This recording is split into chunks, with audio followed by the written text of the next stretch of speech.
은혜의 다리 룻기 시리즈 두 번째 시간 나의 하나님이란 제목으로 우리 같이 말씀을 나누도록 하겠습니다.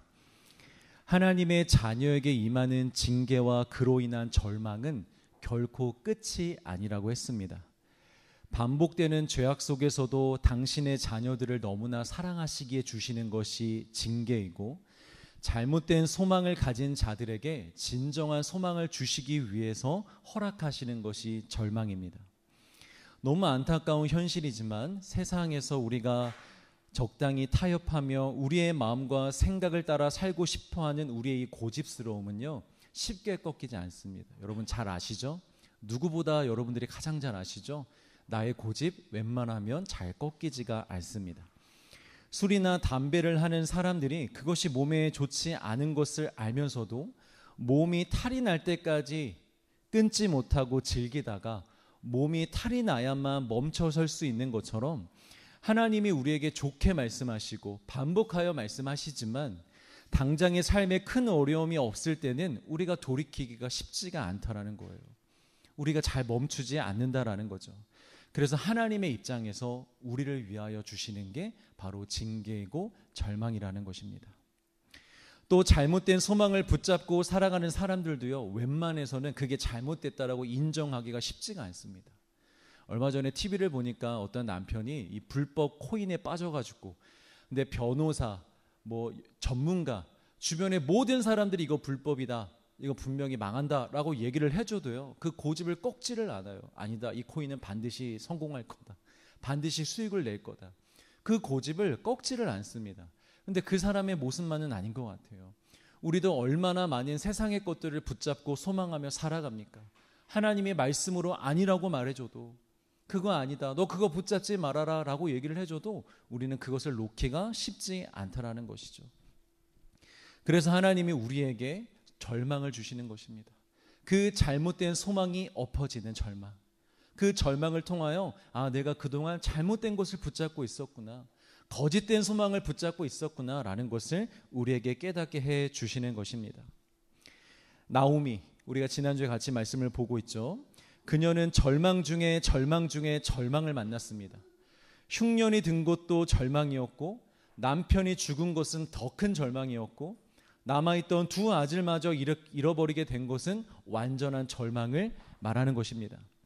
그러나 지금부터 우리가 함께 볼 내용은 이 절망이 결코 끝이 아니라 이제 은혜의 시작이라는 것을 우리가 본격적으로 함께 보려고 합니다. 오늘 내용에 들어가기 앞서서 지난주 봤던 사건들을요, 우리 조금만 시간 순으로 정리를 해볼게요. 자, 먼저 흉년이 들자 이스라엘 백성 안에 있던 엘리멜렉의 가족이 모압 땅으로 도망을 갑니다. 이게 첫 번째 순서입니다. 그런데 얼마 있지 않아 도망간 그 땅에서 가장인 엘리멜렉이 죽습니다. 이유는 모르겠어요. 그냥 어느 날 갑자기 죽습니다. 그리고 좀 시간이 흐른 뒤에 그의 아내인 나오미와 그 두 아들 말론과 기런만 남게 됩니다. 과부가 되었기에 앞으로 어려움이 예상되지만 아직 이스라엘 땅의 흉년이 끝나지 않았기 때문에 당장은 돌아갈 수 없다고 이 나오미가 판단을 한 것 같아요. 그래서 그때 뭘 결정하게 되냐면, 안 되겠다, 그냥 우리 모압 땅에 정착을 하자. 너희들 모압 여인에게 가서 그냥 장가 들어라. 모압 여인을 아내로 맞아들여라. 그래서 우리 그냥 이 땅에서 살아가자 하고 결심을 합니다. 그래서 결혼을 하게 되죠, 두 아들이. 그래서 그 집의 며느리로 오르바라는 여인과 그 다음에 룻이라는 여인이 며느리로 들어오게 됩니다. 그리고 얼마 있지 않아 이 두 아들이 다 죽게 됩니다.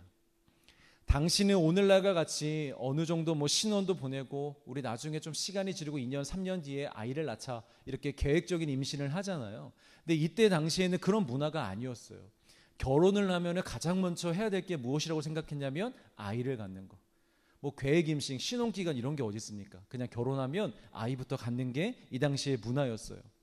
그런데 아이가 태어나기도 전에 두 아들이 죽었다라는 것은 이 기간이 매우 짧았다라는 것입니다. 결혼한 지 얼마 안 돼서 이 아들들이 죽었다라는 거예요. 성경은 이렇게 이들이 모압으로 도망을 가고 아버지가 죽고 두 아들이 결혼을 하고 두 아들이 죽게 되는데 걸린 시간이 몇 년이라고 얘기하냐면 10년이라고 얘기를 합니다. 우리 말씀 같이 읽겠습니다. 4절 뒷부분과 5절 같이 읽습니다. 시작.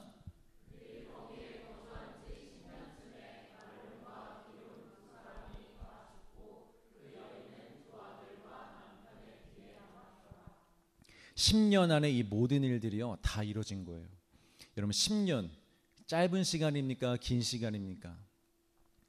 짧으면 짧다고도 얘기할 수 있는데요. 그렇다고 또 그렇게 짧은 시간은 아닌 것 같아요. 우리가 흔히 하는 말로 10년이면 모두 면한다? 강산도 면한다 그러잖아요. 그런데 그 안에 이 모든 사건들이 일어난 것을 생각해 보면 또 긴 시간이라고도 볼 수 없을 것 같습니다. 그러니까 짧지도 길지도 않은 시간에 이런 절망스러운 일들이 연달아 일어났다라는 거예요. 여러분 여기가 중요합니다. 여기가 포인트입니다. 연달아 이런 사건들이 일어난 게 중요하다라는 거예요. 여러분 혹시 그거 아십니까? 절망이요 크기보다 깊이가 더 무섭다고 합니다.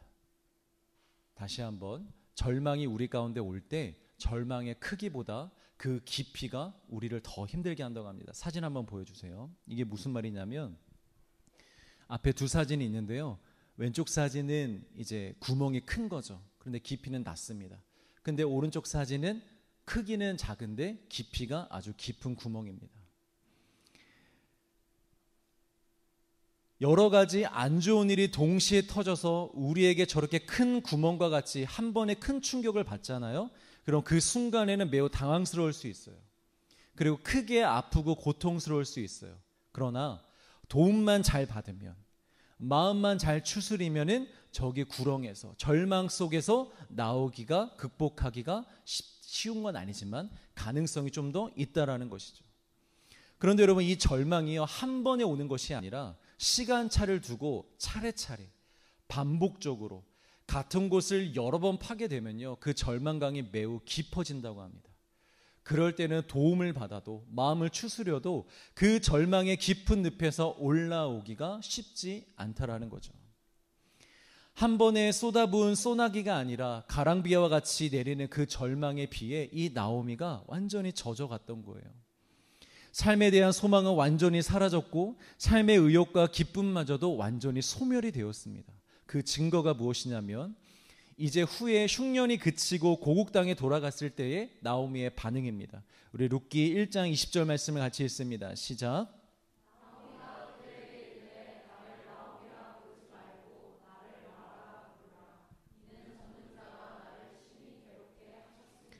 나오미란 이름의 뜻이 원래는요 기쁨, 즐거움이라는 뜻입니다. 모압 땅에 있다가 10년 만에 돌아온 나오미를 보면서요 사람들이 수군거렸습니다. 야, 쟤 나오미 아니야? 나오미가 맞아? 나오미 같은데? 나오미가 돌아온 거야? 하면서 사람들 입에서 자꾸 나오미, 나오미, 나오미라고 얘기를 했던 거예요. 그 이야기를 나오미가 듣고 어떻게 얘기하냐면 맞아, 나 나오미 맞아. 근데 더 이상 날 나오미라고 부르지 마. 나 이제 더 이상 나오미가 아니야. 나에겐 더 이상 기쁨이 없어. 나는 인생을 살아갈 즐거움이 없어. 흉년이 그치고 고국 땅에 돌아오면 뭐해? 난 다 잃어버렸는데. 그러니까 이제 더 이상 나를 기쁨이라고 부르지 마. 차라리 나를 마라라고 불러. 그럼 마라 어디서 많이 들어보시지 않으셨어요? 마라탕 아니고요. 마라샹궈 아니고요. 마라 어디서 들어보셨나요? 광야에서 이스라엘 백성들이 물이 없을 때 물 웅덩이 샘물을 발견합니다. 좋아서 얼른 가서 그 물을 마셨는데 웬걸 이 물이 너무 쓴 거예요. 마실 수가 없는 거예요. 그래서 그때 이스라엘 백성들이 이 물의 샘물의 이름을 마라라고 짓습니다. 쓴 물이라고, 먹을 수 없는 물이라고. 이 마라의 뜻이 뭐냐면 쓰다라는 뜻이에요. 그러니까 내 인생을 더 이상 나를 향하여 즐거움, 기쁨이라고 부르지 마. 난 지금 쓴 인생을 살아가고 있어. 내 인생은 매우 절망적이야 라고 얘기를 하는 것입니다. 여러분 그런데 그렇다고 이 나오미가 하나님을 떠난 것은 아닙니다. 나중에 여러분 8절을 보시면요 하나님의 존재를 여전히 나오미는 믿고 있습니다. 그리고 하나님께서 우리 인간에게 선하신 은혜를 베풀어 주신다라는 것도 믿고 있어요. 그래서 두 며느리에게 여호와께서 너희들을 선대하시기를 내가 축복하노라 원하노라 라고 그렇게 축복도 해주고 있습니다. 그리고 어쨌든 흉년도 그치고 고국 땅에도 돌아왔잖아요. 분명 또 다른 소망의 삶이 시작되고 있지만 도저히 이 마음이 회복이 안 되는 거예요. 하나님을 믿기도 하고 하나님께서 앞으로 내 삶을 인도해 주실 것도 알고 믿지만 이 상황에 도저히 마음이 회복이 되지 않는 것입니다.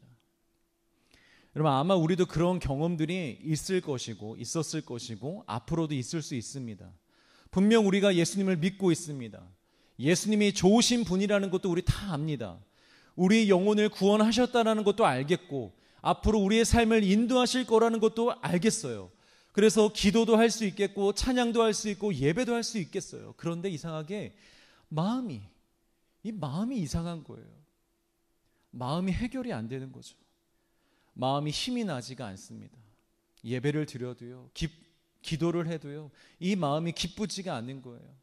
문득문득 그냥 우울해지고 갈수록 무기력해지는 사람들이, 야, 우리 예배하자, 예배하면 기쁠 거야, 알아, 나도 알아.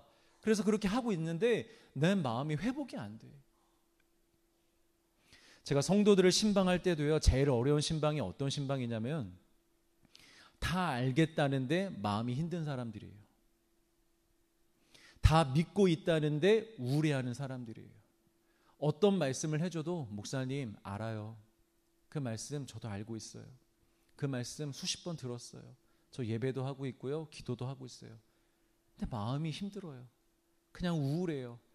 라고 말하는 그런 사람들과 하는 신방이요, 제일 저의 마음을 힘들게 합니다.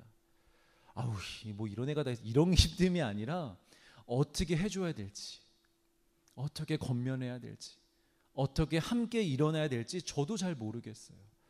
그래서 할 수 있는 것이라고는 그냥 들어주고 기도하며 기다리는 수밖에 없습니다.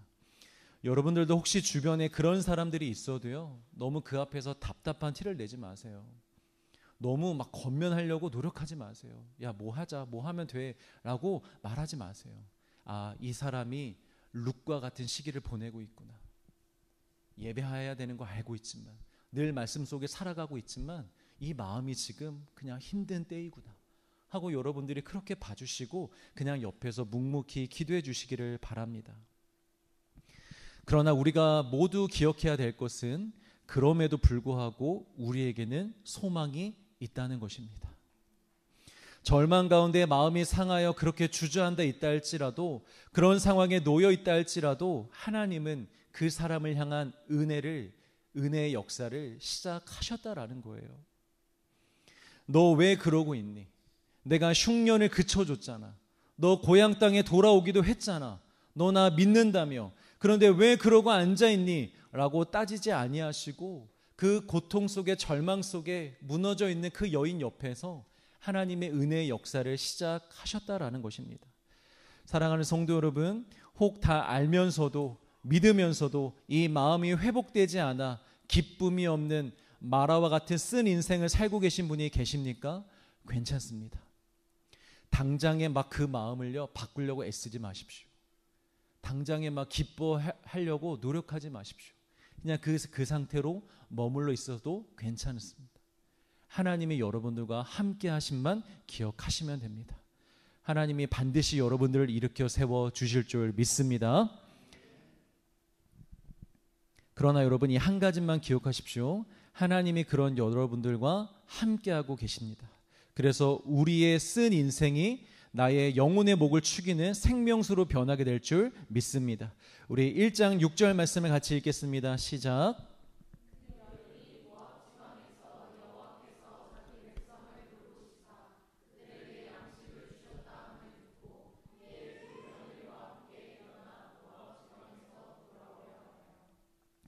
모압 지방에서, 자, 그녀가 살려고 도망갔던 곳, 그러나 절망밖에 없었던 그 모압 지역에 있었는데요, 복음의 소식이 들려옵니다.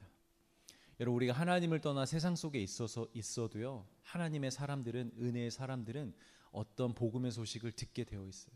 하나님이 그 영혼을 부르시는 소리가 반드시 들리게 되어 있습니다. 근데 어떤 소식이었냐? 하나님께서 자기 백성들을 돌보시사 양식을 주셨다라는 것입니다.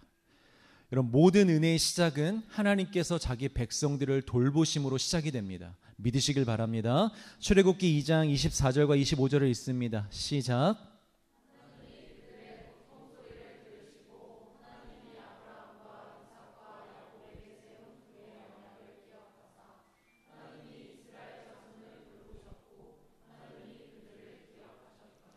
자, 애굽에서 노예 생활을 하고 있는 이스라엘 백성들을 하나님께서 돌보셨습니다. 그들을 돌아봐 주셨습니다.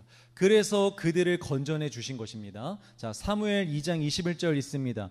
여호와께서 한나를 돌보시사 그로 하여금 임신하여 세 아들과 두 딸을 낳게 하셨고 아이 사무엘은 여호와 앞에서 자라니라. 귀하게 얻은 아들 사무엘을 하나님께 드렸습니다. 한나가. 그런데 거기서 끝이 나지 않습니다. 그녀의 삶을 여호와께서 돌아봐 주십니다. 돌보십니다. 너 나한테 귀한 아들 줬지. 너 지금 아들 없지. 안 되겠다. 내가 너에게 자녀를 줘야겠다 하고 5명의 자녀를 한나에게 주신 것입니다. 자, 여기서 돌보신다라는 히브리어 단어 파카드라는 단어인데 이 뜻이 뭐냐면 방문하다, 살펴보다, 조사하다라는 뜻입니다. 이번 주에요, 저희 집에 아주 한바탕 소동이 있었습니다. 저희가 작년 겨울에 이사를 그 집에 들어가게 됐는데 그 집을 볼 때 전에 살고 있던 그 세입자가 저희들한테 한 얘기가 있어요. 이 아파트가 오래되어서 방충망과 이 샤시에 빈틈이 많대요. 그래서 겨울에는 괜찮은데 여름에 혹시나 덥다고 문을 열면 바퀴벌레가 들어올 수 있대요. 웬걸 이제 여름이 되었잖아요. 자는데 너무 더워서 창문을 열어놨어요. 그런데 바퀴벌레 2마리가 들어온 거예요. 이미 우리 아내는 뭐 난리가 났고요. 저도 원래 바퀴벌레는 막 무서워하진 않거든요. 그런데 한 마리가 제가 깔고 자는 그 매트리스 위에서 죽어 있는 걸 제가 봤어요. 네, 너무 찝찝한 거예요. 전북 선교를 갔다 온 다음 날이어서 너무 피곤했는데도 불구하고 막 괜히 몸이 막 간지러운 것 같고 막 잠도 안 오는 거예요. 여러분 이럴 때 어떻게 해야 됩니까? 네. 제가 목사라고 밤새도록 예수 그리스도를 명하노니 바퀴벌레는 떠나갈지어다 막 이렇게 할 수가 없잖아요. 잠도 안 하고 해서 막 열심히 인터넷에 찾아봤어요. 어떻게 하면 이 예방을 할 수 있을까? 밖에서 들어오지 못하게 할까? 그런데 여러분 요즘 이 업체들의 수준이요 장난이 아니돼요. 그냥 소독만 해주고 약을 뿌려주는 정도가 아니에요. 천장도 다 이 등을 다 뜯어서요. 이 전선이 천장에서 내려와야 되잖아요.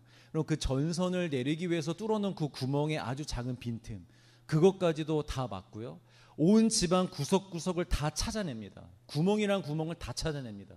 그래서 다 막아주는 거예요. 완벽하게. 단 하나의 구멍도 없도록. 제가 이 이야기를 예로 들까 말까 고민을 했던 게 우리 성도들이 앞으로 우리 집에 안 올까 봐. 자, 우리 밥 먹으러 갑시다. 목사님 좋아요. 우리 집으로 갈까? 목사님 죄송한데 제가 갑자기 약속이 생겨서요. 이런 불편한 상황들이 생길까 봐 제가 말을 안 하려고 했다가 여러분 걱정하지 마세요. 완벽하게 다 막아 놓을게요. 자, 이제 본론으로 돌아와서 이 벌레 전문 업체 사람들이요 집에 방문을 해서 가능성이 있는 모든 것을 다 뜯어보고 열어보고 확인해보고 구멍이란 구멍을 다 찾아서 막아주듯이 우리 하나님께서 우리 각자의 삶에 찾아오셔서 우리의 삶 구석구석을 살펴봐 주시고 조사해 주시고 구멍들을 다 찾아내어 주십니다. 무엇이 나의 사랑하는 자녀들을 넘어지게 하는지, 무엇이 나의 사랑하는 자녀들을 힘들게 하는지, 우리가 미처 깨닫지도 못하고 보지도 못했던 구멍들까지 다 찾아주십니다. 그리고 그 구멍들을 다 메꿔주십니다. 이게 바로 돌보신다라는 거예요. 하나님이 우리를 이렇게 돌봐주신다라는 거예요. 여러분 믿으시길 바랍니다. 그러니까 여러분 우리의 인생을 누구에게 맡겨드려야겠습니까? 하나님께 맡겨드려야죠. 하나님 제가 해볼게요.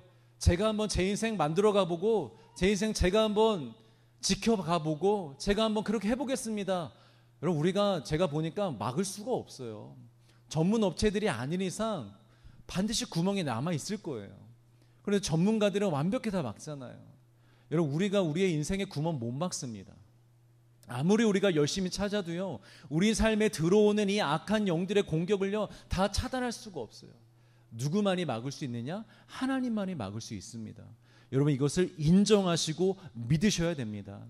그리고 그 하나님께 여러분들의 인생을 맡겨 드려야 되는 것입니다. 그래야 여러분들 우리의 인생이 안전한 줄 믿으시길 바랍니다. 자, 그렇게 이스라엘을 돌보시사 양식을 주셨다고 합니다. 생명을 주셨다라는 거예요. 흉년이 가장 무서운 재앙인 것은 생명이 걸린 문제잖아요. 먹지 못하면 죽으니까. 그래서 성경이 하나님의 말씀을 양식이라고 표현하는 것입니다. 단순히 우리 영혼의 성장과 유익 정도가 아니라 우리의 영혼이 사느냐 죽느냐 이것이 달렸기 때문에, 또 죽은 채로 아무런 영적 반응 없이 열매 없이 살 것이냐, 아니면은 복음의 생명력을 가지고 하나님께서 주시는 생명을 가지고 반응하며 열매를 맺으며 살아갈 것인가. 그 생명이 걸린 것이 바로 여러분 이 말씀입니다. 여러분 말씀을요 인생의 교훈이나 팁 정도로 생각하지 마십시오. 그래서 우리가 말씀을 잘 안 보는 거예요. 그러니까 우리가 말씀을 의지하지 않고 말씀 보는 것을 늘 뒤로 미루는 거예요. 보조제 정도로만 생각하니까. 여러분 보조제가 뭡니까? 알면서도 안 먹는 게 보조제잖아요. 먹으면 좋다는 거 알지만 먹지 않는 게 보조제잖아요. 그러니까 말씀을 우리가 그렇게 여기면 안 된다라는 거예요. 여러분 말씀은요 주식입니다. 우리의 생명이 걸린 주식이라는 것입니다. 매일 먹으면 사는 것이고 먹어야지 하지만 먹지 않으면 죽는 것, 그게 말씀입니다. 여러분 한번 매일 말씀을 잡숴보시길 바랍니다.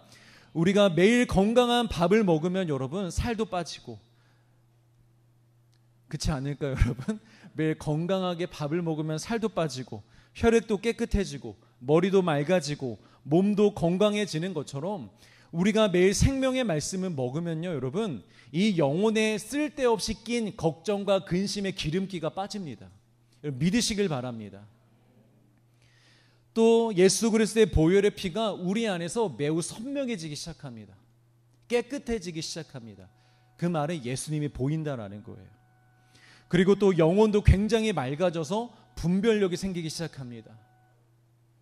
어떠한 시험에도 넘어지지 않을 만큼 건강해질 것입니다. 믿으시면 아멘. 그래서 매일 말씀을 보겠다면 아멘. 뒷소리가 더 커서 감사. 자, 이 소식을 듣고 나오미가 모압 땅을 떠나 고향으로 돌아가려고 합니다. 물론 10년이면 모압 땅에서 어느 정도 자리를 잡았을 때이고 과부인 곳은 거기나 여기나 매한가지일 텐데도 나오미가 돌아가는 이유가 있습니다. 고향이기 때문입니다. 김준태 시인의 시 중에 고향이라는 시에 이런 구절이 있습니다. 고향에선 눈 감고 뛰어도 자빠지거나 넘어질 땐 흙과 풀이 안아준다. 그러니까 고향에 가서 넘어져도요 이 흙과 풀이 나를 너무 좋아해서 나를 알아서 안아준다라는 거예요. 너무 멋있지 않아요? 김준태, 김훈태 아무런 관계가 없거든요. 너무 멋진 시인 것 같아요. 보편적으로 고향의 이미지는 우리가 잘못했을 때 우리를 차갑게 대해주는 곳이 아닙니다. 우리가 잘못하고 어려움이 있을 때 우리를 안아주는 곳, 그것이 고향의 이미지입니다. 우리가 어떤 잘못을 했어도 우리를 이해해 줄 수 있는 곳, 우리를 품어줄 수 있는 곳. 그래서 사람들이 고향하면 평안함을 느끼는 것 같습니다. 물론 우리 시대는 이사도 자주 가고 뭐 고향이나 마을의 개념이 많이 바뀌었기 때문에 고향하면 뭐 그렇게 대단히 그렇게 느껴지지 않겠지만 본래의 고향이 그런 곳입니다.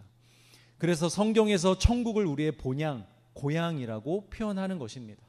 우리가 잘못했어도 죄를 범하여도 그런 우리를 차갑게 대해주지 않는 곳, 우리가 실수해도 우리를 외면하지 않고 우리를 안아주는 곳, 그런 곳이 바로 천국이기 때문에 우리의 본향이라고도 말씀해 주고 있는 것입니다. 나오미도 비록 아직 마음이 다 풀리지가 않고 남편과 아들을 잃은 고통이 여전히 자신을 찌르고 있지만 그래도 고향이니까 자신의 정체성이 있는 곳이기에 고향으로 돌아가는 선택을 하고 있는 것입니다. 자, 다시 말씀으로 와서 이제 남은 가족들은 과부가 된 두 며느리와 함께 세 가부밖에 없습니다. 그들이 이제 베들레헴을 향하여 나아가고 있습니다. 그런데 가던 길에 갑자기 나오미가 발걸음을 멈춰섭니다.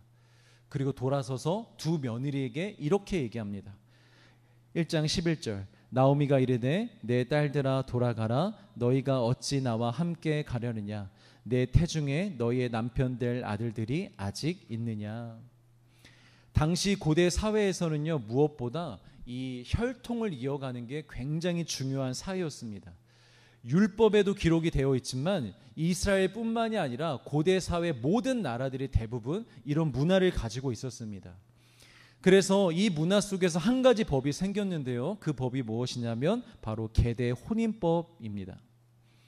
이 법이 무엇이냐면요, 만약 내가 누군가에게 시집을 갔는데 아이를 낳지 않은 상태에서 남편이 어떤 이유로든지 죽게 된다면 그 집안에 그 남편의 씨를 이어가기 위해서 그 집의 형제 중에 누구라도 이 여인과 이 과부된 사람과 결혼을 해야 되는 법이었어요.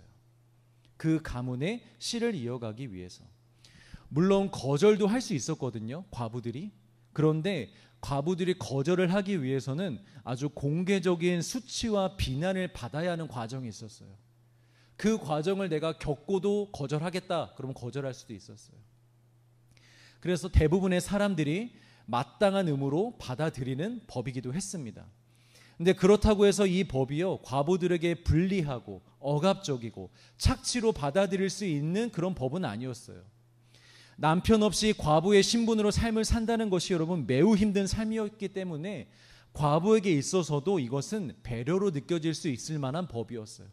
아, 이렇게 과부가 된 나를 이 사회가, 이 집이 버려주지 않는구나, 나를 끝까지 지켜주려고 하는구나 라고 배려로 받아들일 수 있을 만한 법이었다라는 거죠. 그런데 문제는 무엇이냐, 지금 이 나오미 가정에 남자가 없다라는 거예요. 아주 씨가 마른 거예요. 아버지도 죽고 두 아들도 죽고 남자가 남지 않은 상태입니다. 이제 유일한 방법은 무엇이냐, 시어머니인 나오미가 다시 결혼을 하여 다시 아들을 낳는 거예요. 그리고 그 아들이 결혼할 수 있을 때까지 다시 키우는 거죠. 그리고 나서 이 며느리에게 다시 주는 거예요. 그런데 여러분, 말이 쉽지 여러분, 이것까지 기간이 얼마나 오래 걸리겠습니까? 그런데 하필이면 나오미가 또 나이가 많이 들었습니다. 그래서 나오미가 이렇게 얘기하는 거예요. 얘들아, 난 이미 너무 늙었어. 설령 내가 결혼을 해서 다시 아이를 낳는다 그래도 최소 15년이야. 그때까지 너희가 과부로서 어떻게 기다릴 수 있겠니? 그러니 그렇게 비참하게 살지 말고 그냥 니들 땅으로 돌아가. 너희들이 원래 살던 땅, 너희들의 부모님이 계신 곳, 그곳으로 가서 너희들 그 사람들과 다시 결혼해서 너희들 인생 새롭게 시작해라고 얘기하는 것입니다. 자, 이렇게 나오미가 얘기하자 두 며느리가 이렇게 반응을 합니다. 룻기 1장 9절과 10절이 있습니다. 시작.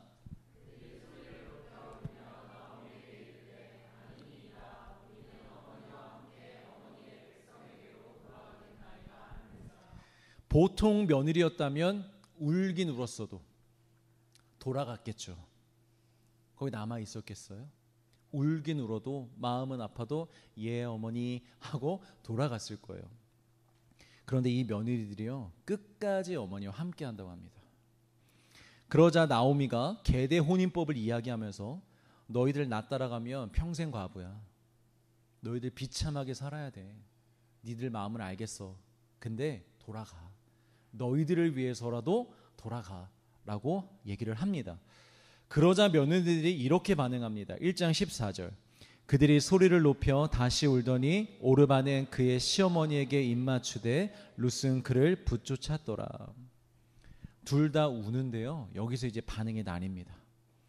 오르바는 거기까지, 거기에서 어머니에게 입맞춤을 하고 모압 땅으로 돌아갑니다. 그런데 룻은 끝까지 어머니를 붙쫓았다고 합니다. 여러분, 이 장면을 기억하시길 바랍니다. 같은 며느리이고 시어머니에게 같이 사랑을 받았고 둘 다 시어머니를 사랑하고 있고 둘 다 남편을 잃어버린 과부이고 둘 다 이방 여인입니다. 모든 상황과 환경이 똑같습니다. 그런데 그런 상황에서 한 사람은 결국 자신의 고향 땅 이전 삶으로 돌아갔고 한 사람은 끝까지 시어머니에게 꼭 달라붙어서 함께 가겠다고 하고 있는 것입니다.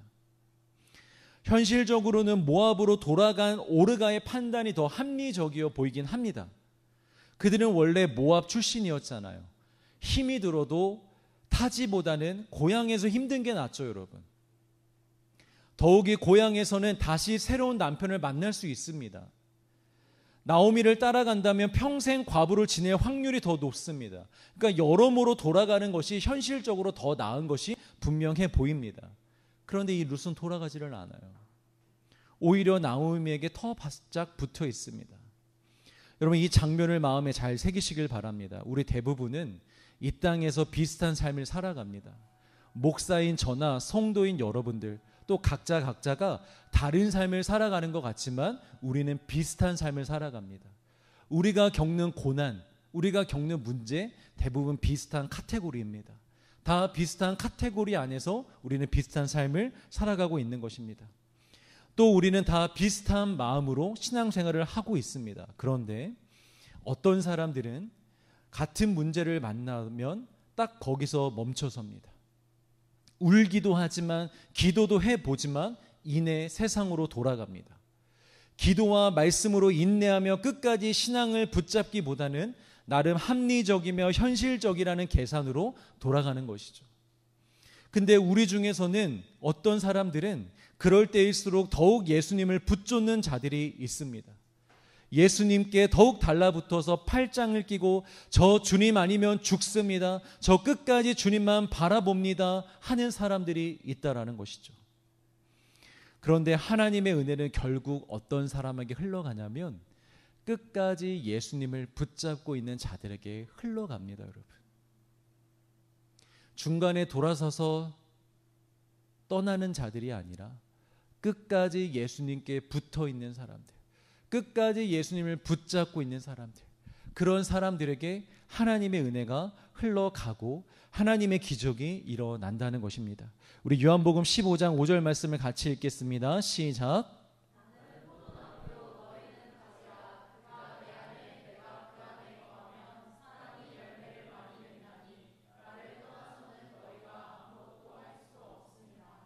여러분, 신앙은요, 붙어 있음의 싸움입니다.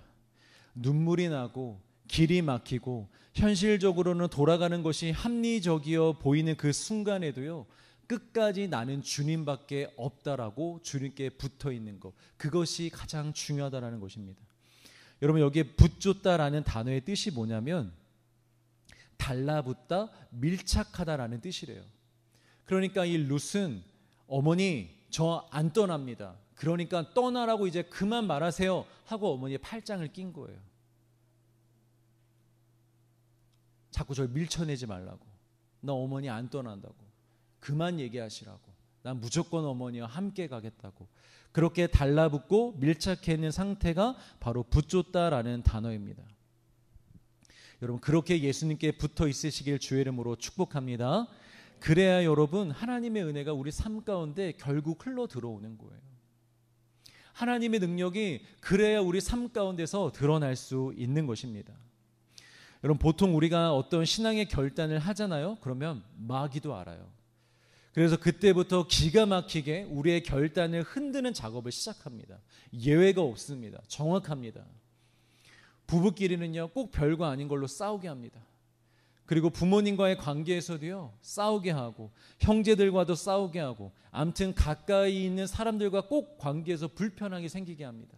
그래서 나의 온 신경과 온 마음이 거기에 집중하게 만드는 거예요. 또한 여러 가지 힘들게 하는 일들로 우리의 마음을 뒤집어 놓는 겁니다. 왜? 우리를 예수님으로부터 떨어뜨려 놓으려고. 우리의 마음을, 우리의 믿음을, 우리의 영혼을 예수님으로부터 떨어뜨리려고 그렇게 우리를 흔드는 것입니다. 그럴 때 여러분, 예수님과 거리를 두시면 안 됩니다.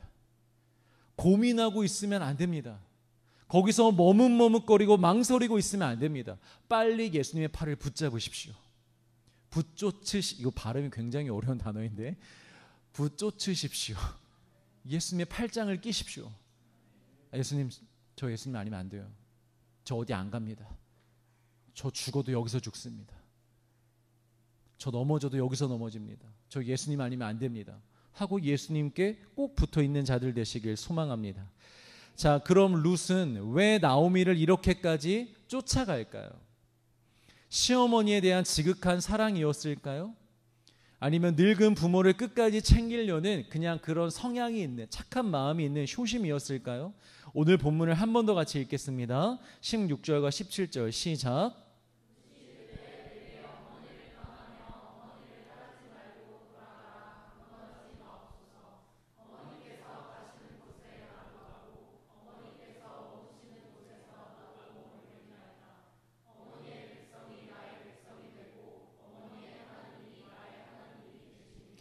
어머니께서 죽으시는 곳에서 나도 죽어 거기에 묻힐 것이라.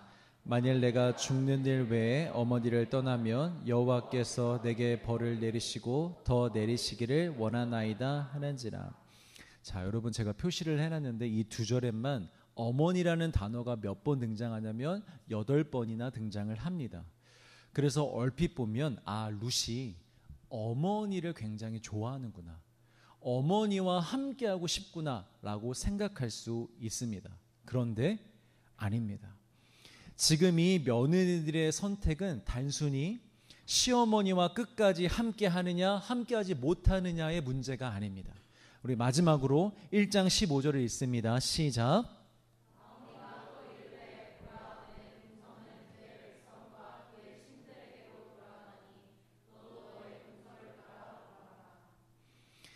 오르가, 며느리 중 한 명이었던 오르가, 그가 모압 땅으로 돌아간 것을 성경이 어떻게 평가하고 있습니까? 그냥 시어머니를 떠난 것이 아니라 그들의 신에게로 돌아갔다라고 얘기하고 있습니다. 그러니까 단순히 내가 어디에서 살 것인지를 선택한 것이 아니라 어떤 신을 섬기며 살지를 선택하여 돌아갔다라는 거예요. 어머니를 떠난 게 아니라 하나님을 떠나 이방신에게로 갔다고 성경이 얘기하는 것입니다. 이런 관점에서 보면 여러분, 룻의 이 고백의 포인트가 전혀 달라집니다. 비록 그가 어머니와 함께 하겠다고 어머니라는 단어를 많이 쓰고 있지만 핵심은 그게 아니라 어머니의 하나님입니다. 어머니와 함께하여 어머니의 하나님을 나의 하나님으로 내가 계속 섬기겠다라는 고백입니다. 여러분, 유대인들은요 모세오경을 자녀들에게 가르치는 문화가 있었어요. 부모라면 반드시 하는 것입니다. 창세기부터 이 5가지의 성경을 자녀들에게 끊임없이 가르쳐 주는 거예요. 그게 무슨 말이냐면 하나님에 대해서 얘기해 준다라는 거예요. 하나님이 어떤 하나님이신지, 어떤 기적을 베푸셨는지, 어떤 능력이 있으신 분이신지. 그런데 여러분, 이 나오미가 유대인이잖아요. 자식에게 분명히 모세오경을 가르쳤을 거예요. 근데 이 나오미는 이 며느리들을 딸처럼 여기잖아요. 그러니까 분명히 이 며느리들에게도 하나님에 대해서 가르쳐 줬을 거예요. 창조의 역사부터 시작하여 출애굽의 역사와 가나안 정복의 전쟁까지 매일 밤마다 가르쳐 주었을 것입니다. 그래서 그들은 어머니로부터 하나님의 이야기를 듣고 하나님의 존재를 알고 있었을 것입니다. 여러분, 믿음은 어디에서 난다? 들음에서 난다. 특별히 당시 하나님을 경험해 보지 못한 이 이방인들이 어떻게 하나님을 알고 믿을 수 있었겠습니까? 하나님의 역사를 들어야죠. 출애굽 시절에 가나안의 이 기생 라합, 이 라합도요 하나님의 역사를 듣고 하나님을 믿었잖아요. 룻이 이렇게 나오미로부터 하나님을 듣게 되었고 그 하나님의 존재를 믿고 인정하게 된 거예요. 그리고 마음속으로 어떤 마음이 들었냐면 나 그 하나님 계속 섬기고 싶다. 나 그 하나님을 계속 예배하고 싶다. 어머니와 함께 이스라엘에 간다면 나 그 하나님을 계속 섬길 수 있겠지. 그래서 나오미가 아니라 룻이 나오미를 따라 나선 것입니다. 사랑하는 성도 여러분, 우리들은 이방인들이잖아요. 우리가 어떻게 구원을 받을 수가 있고 우리가 어떻게 하나님으로부터 은혜를 받을 수 있겠습니까? 성경, 하나님의 역사를 읽고 듣고 보고 그 하나님을 나의 하나님으로, 나의 왕으로, 나의 구세주로 섬기겠다고 고백하며 그분이 계신 곳을 향하여 나아가는 자들.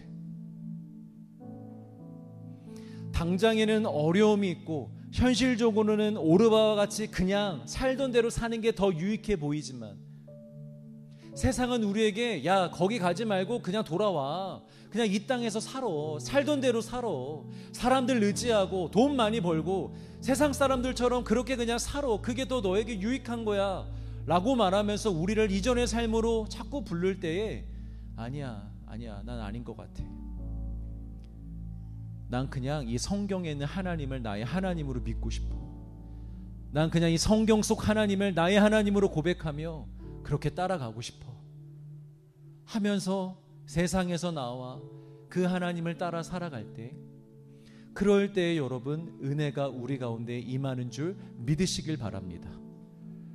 룻이 만약에 오르가와 같이 나도 쟤처럼 그냥 돌아갈까, 난 쟤처럼 결혼이나 다시 하고 자식 낳고 내 고향에서 안전하게 삶을 살까, 그 선택을 했다면 룻에게는 하나님의 은혜가 임하지 않았을 것이고, 우리 뒤에 가서 보겠지만 룻이 누구의 조상이 됩니까? 다윗의 조상이 되고 예수님의 조상이 됩니다. 엄청난 영광을 받게 됩니다. 그런데 그 모든 은혜를 누리지 못했을 거란 거예요. 말씀의 결론을 맺겠습니다. 사랑하는 성도 여러분, 오직 하나님과 하나님을 섬기는 일에 가장 큰 가치를 두시길 주의 이름으로 축복합니다. 그래서 거기에 딱 달라붙어서 인생을 살아가시길 바랍니다. 그러면 여러분들에게 하나님의 은혜와 영광이 임합니다. 그때부터 하나님의 놀라운 역사와 기적이 시작되기 시작합니다. 그 하나님을 나의 하나님으로 고백하며 인생을 살아갈 수 있는 은혜가 있기를 주의 이름으로 축복합니다.